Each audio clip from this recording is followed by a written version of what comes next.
So today we are going to discuss about the topic of gene expression, right?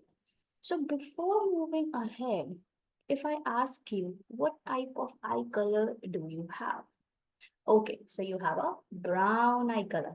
Very good students. So even I have a brown eye color, right? But there are some people who have yellow, who have green eye color, who have blue eye color, black and brown eye color, right? So why do you think we all have these different eye colors? Yes, right. This is because of different genes that we inherit from our parents, right?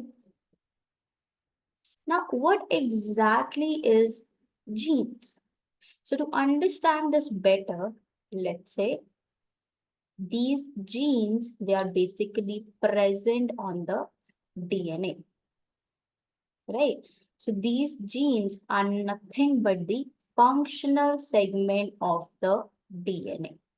What do you understand by functional segment? So functional segment over here means that this will be coding for some protein, right? That's why we are able to see this as our physical appearance because these segments will be coding for some sort of proteins, right?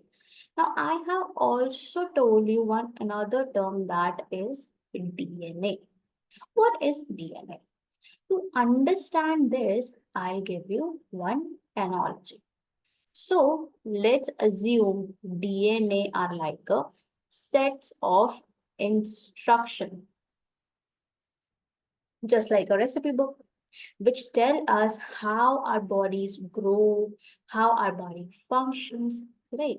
So just like a recipe book, it has different recipes for different dishes. Our DNA also have different instructions for different characteristics like the eye color, our height, our skin color, and many more, right?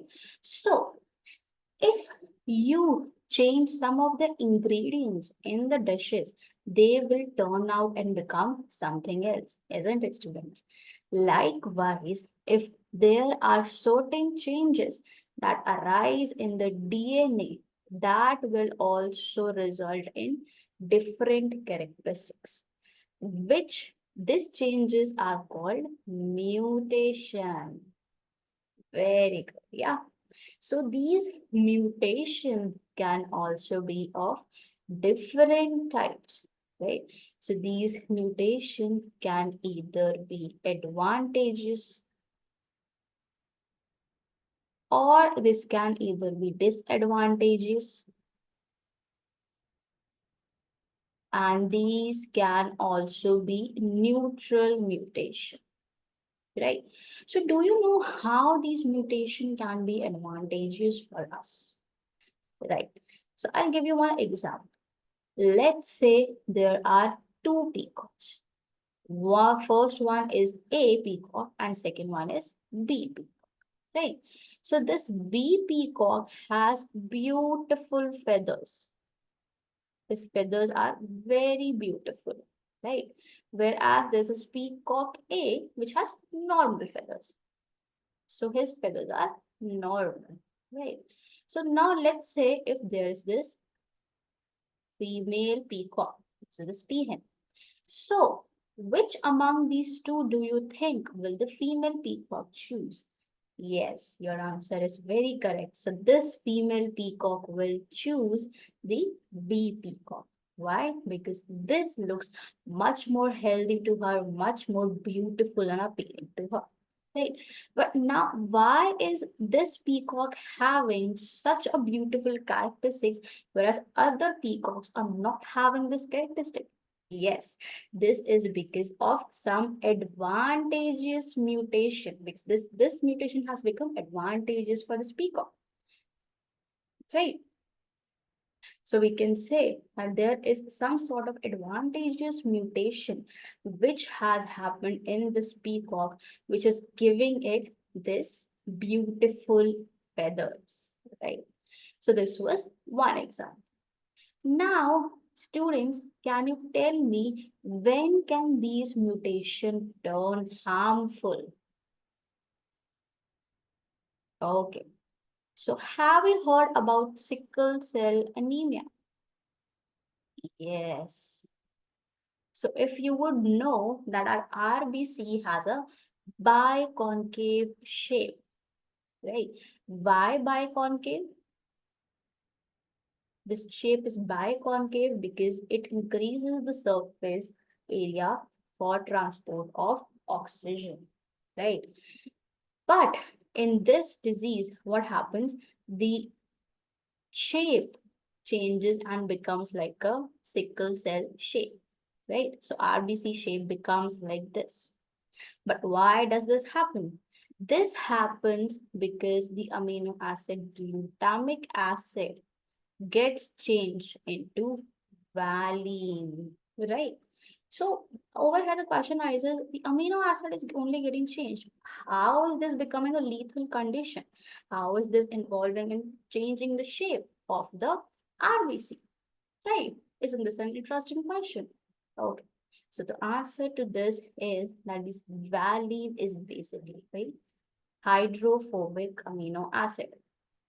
So this hydrophobic amino acid will actually, since it's hydrophobic, so hydro over here means water and phobic means hating. So because of its this property, this amino acid would want to shift its shape in such a way so that it can escape water and hence just make this sickle cell shape, right? So that's why it becomes disadvantageous because now RBC cannot take up that much amount of oxygen. And if our different cells become less deficient in oxygen, they will start to die. And the person might even compromise his or her life because of these diseases. Third one is that how can these mutation be neutral? So these mutation can also be neutral. How? Okay. So I told you now for this concept, we have to rewind a bit and see. Okay. So these were the, what were genes? Genes were the functional segment of the DNA. That means not all segment that is present on the DNA is coding for the gene, right, students? So there are some segments which are present on the DNA, which are the non-coding region. That is, they won't be involved in protein synthesis, right? So that's why if the mutation happens in these non-coding regions, will it be visible in that? Will it be included in some characteristic? No, it won't show any change. Why? Because these are occurring in the non-coding regions. So I hope students this concept has been understood to you. So today we learned about genes, proteins, as well as how a mutation can be advantageous, disadvantages, as well as neutral. So I hope you liked today's lesson. Thank you so much.